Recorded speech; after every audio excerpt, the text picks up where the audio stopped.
So every single survivor is different and everyone's needs are different. I've had high functioning patients who just need an updated pair of glasses, and I've had patients who struggle to communicate in the exam room. And I feel like my ability to give each patient the time they need to express themselves and the time that they need to make it through a long exam without getting overstimulated or overwhelmed, that makes my job much more successful. And Yeah. so I'm able to really personalize my services to each patient. One of the things that I know is that brain injury is not only a hidden disability from your vision, like you can't see it, but it's also a hidden disability in our community. People don't know about it. So we have a lot of educating to do. When we bring on a new member to our team, we have a lot of educating we need to do about brain injury, about what it's like. One of the things that we do to do that, aside from, I could give somebody a book and say, read this book, right, about brain injury. You're going to learn only what's in those pages. But part of what we do when we bring these team members on is we have them meet with brain injury survivors, because that's how we learn. Hands-on training. Yeah. With trial and tribulation comes the opportunity for growth, wisdom, understanding, and the ingredients needed to make the most out of life thereafter. My name is Alvin. I'm the producer of the podcast and the creative job coach here at M.A.R.C. And with this show, we want to give a voice to the voiceless and help to present the stories of true warriors. Each episode is different. Different hosts, different guests, different points of views. But the main idea is to show what a second chance at life means to the TBI community. As we bridge the gap between survivors, their teams, their families, and the people who are oblivious to this cause, we hope to bring positivity and light to the world. We don't take it lightly that you tuned in. Your support is greatly appreciated. Be sure to visit our website at marktherapies.com and also follow us on all social media platforms, Facebook, Instagram, and even YouTube at M.A.R.C. Therapies to stay up to date on all things M.A.R.C. Have a wonderful day, and we hope you enjoy the show. Welcome to Live, Home of the Overcomers, a podcast where we explore the new lives of TBI survivors and the people who support their journey. I'm Eric. In each episode, we dive into stories of resilience, recovery, and what it takes to build a new life after brain injury. With us, we have Dr. Seidel. Well, tell us about yourself. My name is Dr. Madeline Siedel. I'm an optometrist who focuses primarily on binocular vision and low vision rehabilitation, specifically how it relates to patients with brain injuries and how changes to the brain affects the eyes and vision. And I treat that. And that's what I like to do. Okay. What got you into this field? So, before I became an optometrist, I was a tutor and I tutored students of all ages and ability levels throughout college and into grad school. And I always felt like there was something that was missing and like sort of like a boundary as to how helpful I could be. And when I ended up choosing optometry, I got to the point in my education where I learned about vision rehabilitation, where we're identifying areas where people are struggling with their vision and then coming up with strategies of how to make things easier to deal with, whether it's double vision, light sensitivity, or just being able to scan like a spreadsheet or something like that. And so that just made everything click, and I've been on this path ever since. Okay. How long have you been in the field? Oh, So I've been in the field working with patients with brain injuries for about 2, 3 years now, but I've been adjacent to the field for about 10 years. Both of my parents are physical medicine and rehabilitation doctors who specialize with traumatic brain injury. So I've always been aware of the field. And it was later on in my career when I figured out how I wanted to contribute. Okay. What got you, or what did you do before you um got into the field? I was a tutor. I Oh yeah. tutored math and science and helped patients of all ability levels. I worked at Oakland Community College with the Department for Students with Disabilities, their Access Department, and that was very fulfilling. Okay. Um, why did you get into the field?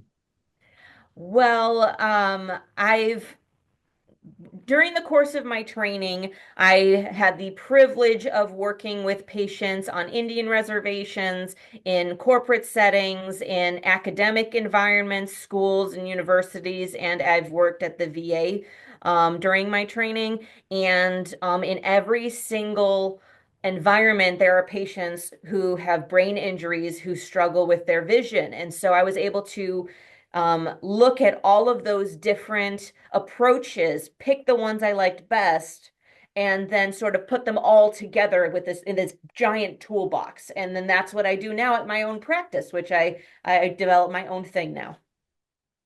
Cool. Um, how did it make you feel?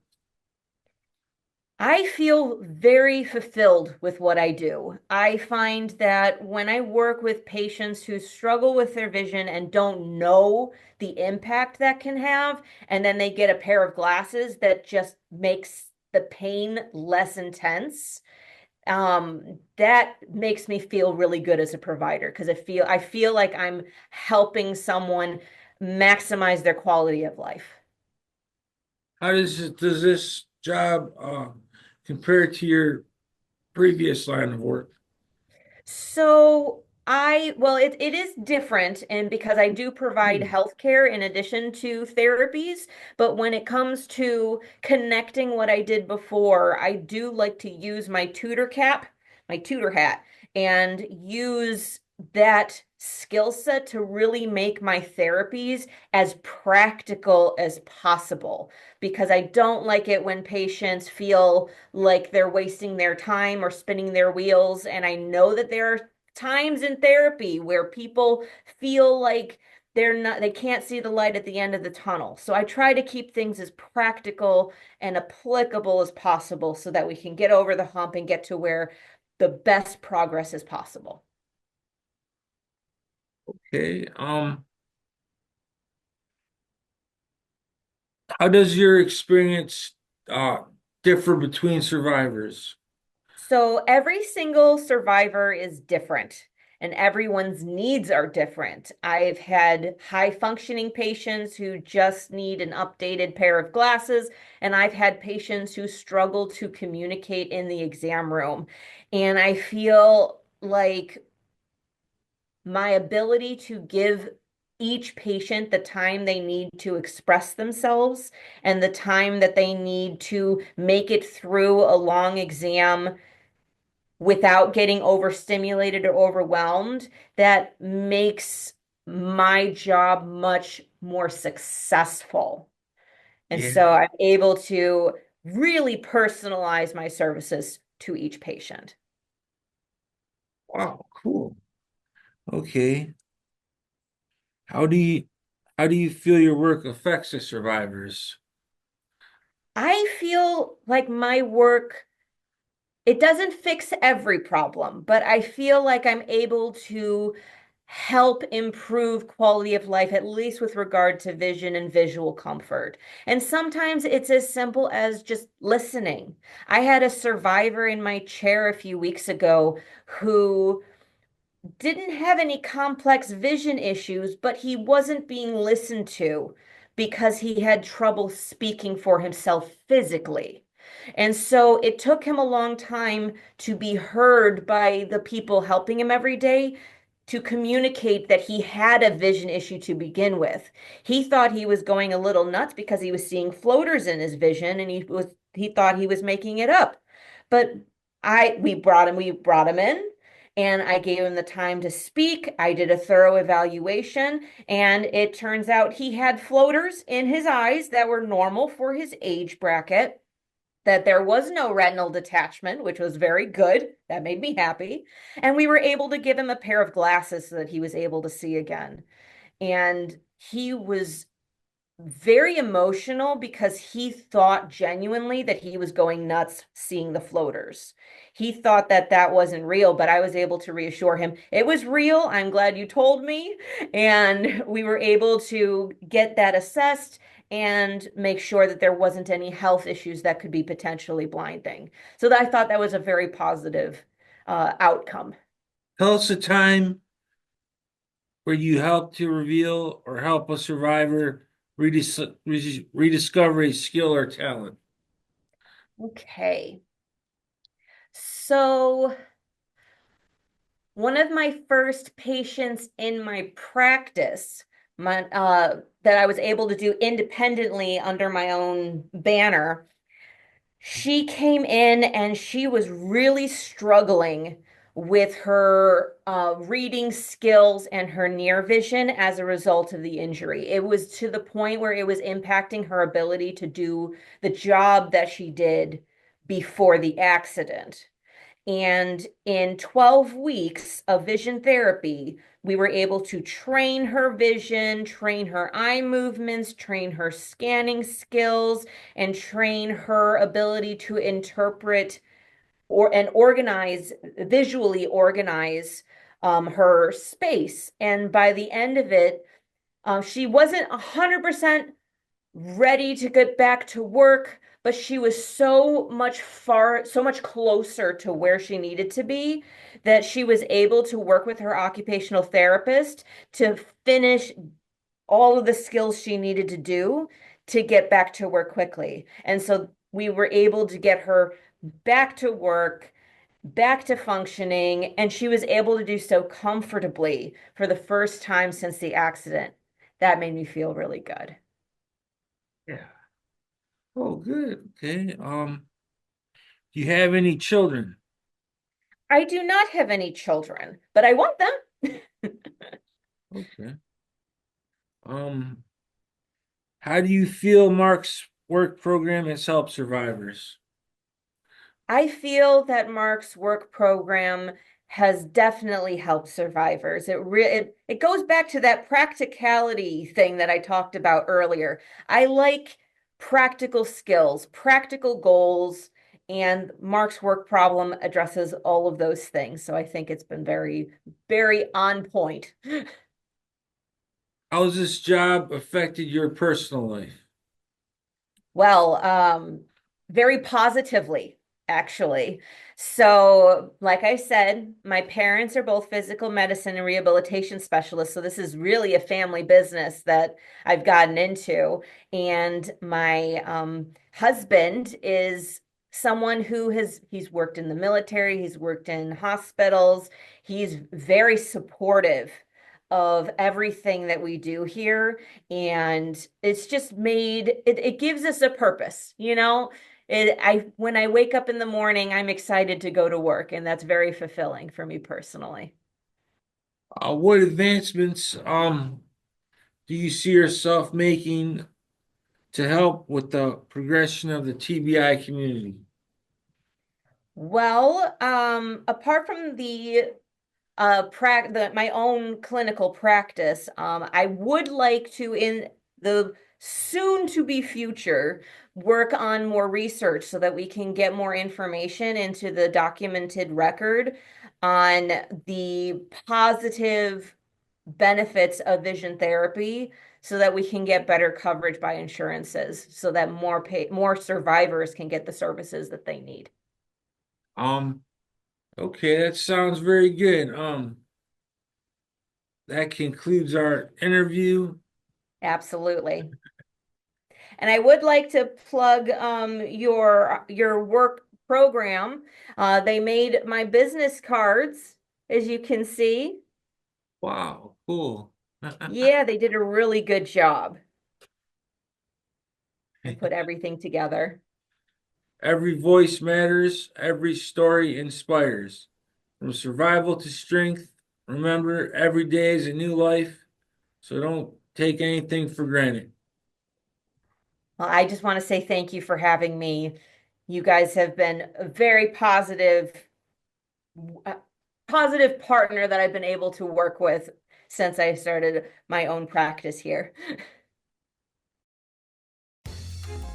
You're listening to Live, Home of the Overcomers, brought to you by M.A.R.C Therapies.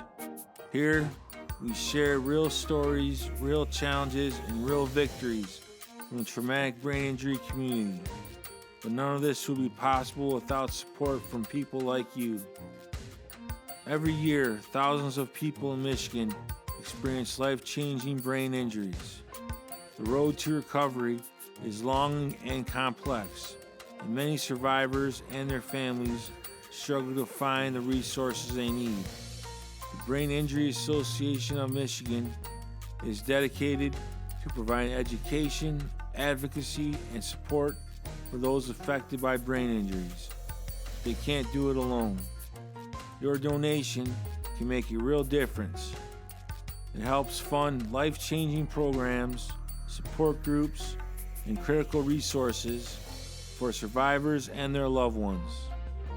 Whether it's a one-time gift or a monthly contribution, every dollar brings hope and healing to those who need it most. Visit BIAMI.org/donate today and be part of this vital mission. It's BIAMI.org/donate. Or simply scan the QR code to make your contribution quickly and easily. If you have any questions, reach out to the Brain Injury Association of Michigan at 810-229-5880. Your generosity has the power to change lives. Thank you for listening, for caring, and for standing with the brain injury community. Now, let's get back to the conversation. Hello, everyone. We're here at M.A.R.C today, and we're interviewing. Nicole Shotwell. Oh, wow, that's a beautiful name. Thank you. Thank you. So, ma'am, how did you get involved in this program? So I am the president and CEO of the Brain Injury Association of Michigan. I've been in this role for a little over a year and a half, but I've been with the association for about 9.5 years. What led you to come to this, to get involved in this kind of work? You know, it's funny. I started off in college thinking I was going to be a professional musician and was in the music school and had to take a class in psychology and in sociology and really kind of felt that pull, like that was where my heart was. And I said to my parents, I think I want to change majors. And after having them invested all this money into music lessons and stuff, they're like, well, go do something in that field and see if that's what you want to do. So I took my first job as a direct support professional, working with adults in a group home setting who had intellectual and developmental disabilities. Okay. All right. Around what time? How many years have you been doing this now? Oh my gosh, it kind of like implies my age, but it's been about 35 years that I've been a social worker. How does this job compare to your previous work that you've done? You know, with this particular job, I have more of a leadership role and I do a lot more administrative work, I guess you could say. So I'm used to being hands-on, so doing program development and kind of oversight of human resources and things like that. But in this particular role, as a leader of an organization, I'm also in charge of development and recruiting of employees and marketing and all kinds of other things. So it's kind of neat though, because I get to do things that I have wanted to try and things that I've done but just a little bit of. So now I get to do it in a bigger way. Okay. How does your experience had you differ between different workers and staff, you know? You know, it's funny. I don't look at there as being a difference in workers and staff. I don't look at that. Okay. We're a team. Um, And if I look, I just got done watching Ted Lasso, so I'm going to do my very best to make an analogy about sports. Not a sports girl, but you know, when I watch that, it's about a soccer team, and every person on that team had an important role. In order to get that ball into the goal, they all had to work together, and no one person is more important than the other. And that's how I feel with our BIAMI team, is that we're all in this boat together and we're all rowing in the same direction to kind of get our mission moved forward. so like you're making music, you're making sure everything goes right. That's right. So it That's looks right. It's good. a great analogy. Tell us how this work has affected you and your family. Has it? You know, it has. I have 3 kids and I'm married, and each one of my kids has volunteered throughout their lives. They say it's, but they've voluntold because they have. But yeah, when your mom works in a nonprofit, you get to do a lot of volunteer work, and you know, I'm really proud of them for that. They step up. My husband steps up. He works at our fall conference and manages the association's booth at the fall conference and helps with our IT stuff. It's really a family affair when it comes to supporting the association. It's been really great. That's nice. Yeah. Okay. What and how did you become knowledgeable about M.A.R.C? How did I come out knowledgeable about M.A.R.C? You know, I think one of the things that we do at the Brain Injury Association is to make referrals to people. We get calls every single day from people looking for resources. And for me, I needed to learn those resources. So it was just a matter of doing my research, and then of course I know Nicole for a long time, and I know Dan Eaton. So it was very natural just to kind of stumble upon what you guys are doing here. Okay.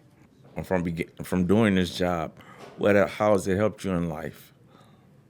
You know, it helps me in life because I think about it every single day. I wake up and I'm like, what am I going to do to make a difference in this world? And I know that sounds really cheesy, but there are days, we all have those really tough days, right? And when you are a servant, when you serve a community like we do at the association, that's important, and the work that we do is important. So I can wake up and I can be really grouchy in the morning and not be ready to get out of bed, but then I'm like, you know what, I have a job to do. I have people that need me and need our help, and that's what gets me going. That's what keeps me moving every day. That's good. In your connection with other clients and staff, have you seen anything positive or negative come to people when they first started or anything like that? You know, I think one of the things, and it's really more about brain injury, right? One of the things that I know is that brain injury is not only a hidden disability from your vision, like you can't see it, but it's also a hidden disability in our community. People don't know about it. So we have a lot of educating to do. When we bring on a new member to our team, we have a lot of educating we need to do about brain injury, about what it's like. One of the things that we do to do that, aside from, I could give somebody a book and say, read this book, right, about brain injury. You're going to learn only what's in those pages. But part of what we do when we bring new team members on is we have them meet with brain injury survivors, because that's how we learn. Hands-on training. Yeah. Yes. So, in doing this job, how have you come to enjoy it more? You know, I guess, you know, I don't know that I enjoy it more. I really Okay. love what I do, Okay. you know, or else I wouldn't do it, right? Okay. The day that I wake up in the morning and say, I can't do this, is the day that I know that I need to leave. Okay. After you became knowledgeable about M.A.R.C, did you hear anything positive or negative about the place? I've heard all kinds of positive things about M.A.R.C and the impact that M.A.R.C has made on the people that they serve. If you were to to mention this to Mark, to someone to Mark, somebody about Mark, what would you give grade to Mark? You know, what I would say about it is that Mark is very, very person centered. And it's a great place for brain injury survivors to learn and to grow and to find their passion and to pursue their passions. And I love that about Mark. Yeah, I'm a member of a group, the one in Detroit. Oh, so Roderick is. No, I love Roderick. Yeah, he's been there a long time. He's a friend of mine. He's still around the block. He's been there a long, long time. Yeah, in the 90s. Yeah, since 80s. When he had his accident, we just was meeting him yesterday. And they said they're going to have a meeting on Zoom tomorrow pertaining to what's going on in Congress, on the law. And I intended to meet with them and, Okay. become more knowledgeable about what's going on. More you know. Well, and I think it's important to know that so that you can advocate for yourselves. I think a well-informed individual can go very, very far when it comes to moving mountains, when it comes to legislation and laws, and that's how things get done in this country, right? You need to learn about it and then do something about it. Yes, that's the main thing. If you Absolutely. want it to happen, you got to do something about it. Can't just sit there. Yeah. Cool. Okay. Okay. Well, it's nice having you here today, Mal. Thank you. Very you. much. Thanks for inviting me. I'm really honored to be here. I am too. Thank the Lord. Thank you. Every voice matters. Every story inspires. From survival to strength. Remember, every day is a new day. So don't take anything for granted. Be sure to visit our website at marktherapies.com and also follow us on all social media platforms, Facebook, Instagram, and even YouTube at M.A.R.C Therapies to stay up to date on all things Mark.